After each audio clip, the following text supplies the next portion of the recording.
सोचिए, हजारों साल पहले इंसान सिर्फ पत्थरों के औजार यूज किया करते थे, लेकिन एक दिन ऐसा हुआ कि उन्होंने एक ऐसा धातु खोज निकाली जिससे उनकी पूरी दुनिया बदल गई।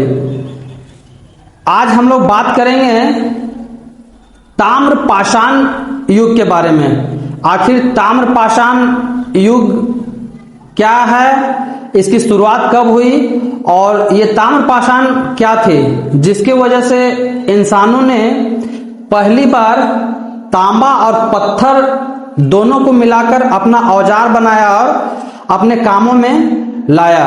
तो आज हम लोग बात करते हैं ताम्र पाषाण यानी कॉपर स्टोन एज के बारे में।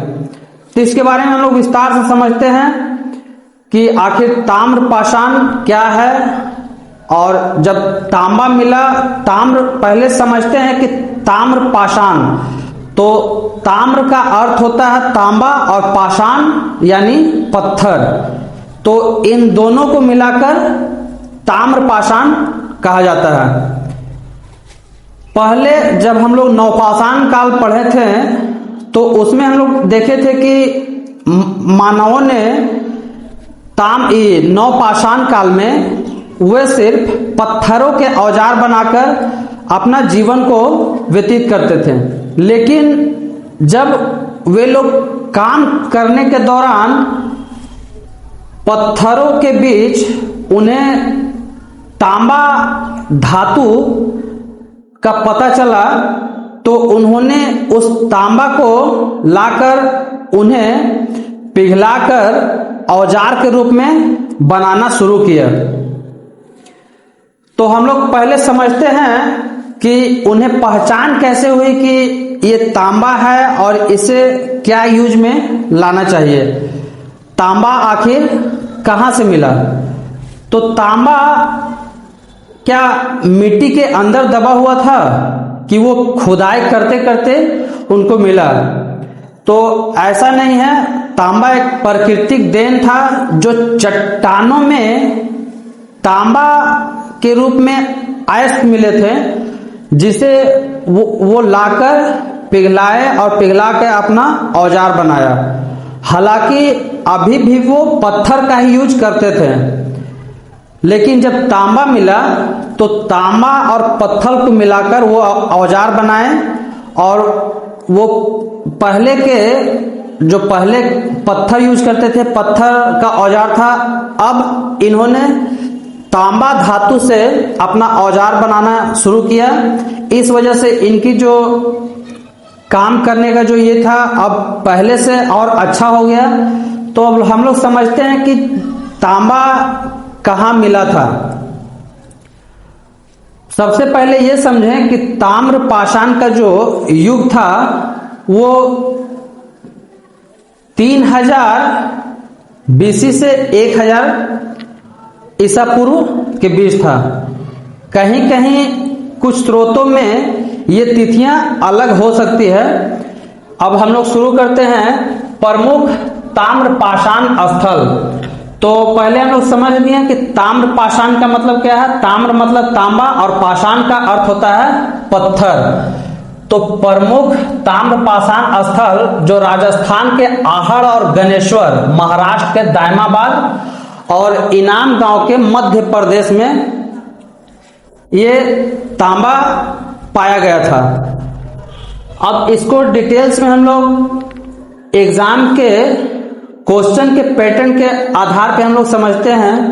जो यहाँ पे हम लिखे हैं आप इसे ध्यान से समझें कि राजस्थान में आहड़ उदयपुर, इसे ताम्रवती, तांबे वाली जगह भी कहा जाता है। ये एग्जाम के लिए बहुत इंपॉर्टेंट क्वेश्चन है। अगर आप बीपीएससी, यूपीएससी, एसएससी और किसी भी प्रतियोगी परीक्षाओं की तैयारी कर रहे हैं तो ये क्वेश्चन आपके लिए बहुत ही महत्वपूर्ण रहेगी। तो राजस्थान आहड़ उदयपुर, इसे ताम्रवती, तांबे वाली जगह भी कहा जाता है। दूसरा देखते हैं ये गणेश्वर। गणेश्वर जो है वो आरावली पहाड़ियों में स्थित एक महत्वपूर्ण स्थल है। यही सब जगह से इनको तांबा मिला था। उसके बाद मध्य प्रदेश एरन, वो सागर जिला में यह बिना नदी के किनारे स्थित एक प्रमुख स्थल है। वहां पे कोई नदी नहीं है, सिर्फ पहाड़ है। वो पहाड़ समझिए या चट्टान, चट्टानों के बीच इन लोग को तांबा धातु के रूप में मिला था। जब वहां पे इन लोग काम कर रहे थे तो इन लोग देखे कि लाल और भूरा रंग का चमचमाता हुआ आखिर क्या है, तो उन्होंने यहां से तांबा को निकाला, कलेक्ट किया और फिर उसे पिघलाकर अपना औजार के रूप में आकार देना शुरू किए। मध्य प्रदेश एरन सागर जिला यह बिना नदी के किनारे स्थित एक प्रमुख स्थल है। अब देखते हैं महाराष्ट्र में दायमाबाद, ये अहमदनगर यह सबसे बड़ा जोरवे संस्कृति स्थल है। अब जोरवे संस्कृति स्थल का मतलब हम लोग समझते हैं कि वे धार्मिक पूजा पाठ भी करते होंगे, पूजा से भी जुड़े होंगे। तो जोरवे संस्कृति का अर्थ यह है कि वे उस समय प्रकृति की पूजा करते थे। उस समय के जो इंसान थे वे प्रकृति की पूजा करते थे। उसके बाद सबसे बड़ा जोरवे संस्कृति स्थल है जहां तांबे के रथ और मूर्तियां मिली है। महाराष्ट्र दायमाबाद अहमदनगर यह सबसे बड़ा जोरवे संस्कृति है जहां तांबे के रथ और मूर्तियां मिली है। इनाम गांव पुणे, यहां से बड़े पैमाने में गोलाकार गड्ढों वाले घर मिले हैं।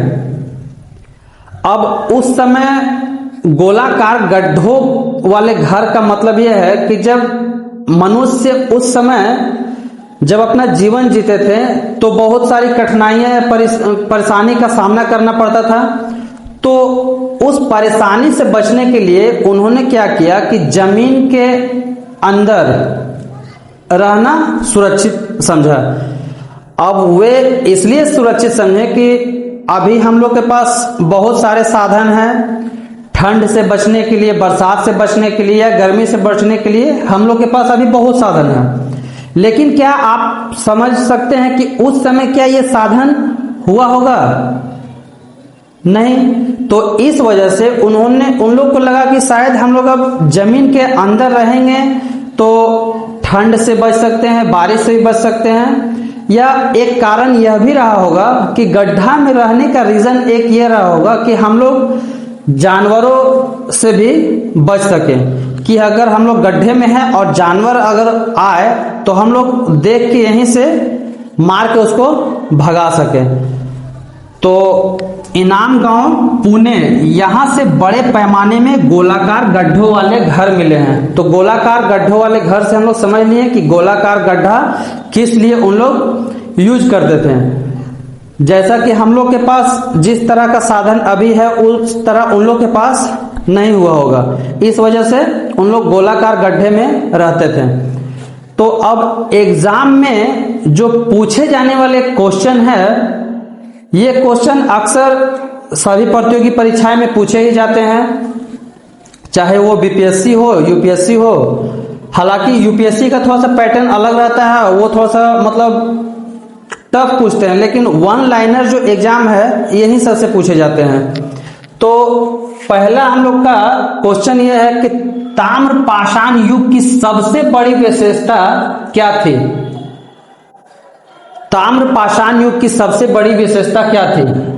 तो उसका उत्तर यह है कि ताम्रपाषाण युग की जो सबसे बड़ी विशेषता थी वह यह थी, तांबे और पत्थर दोनों के औजारों को एक साथ उपयोग किया जाने लगा।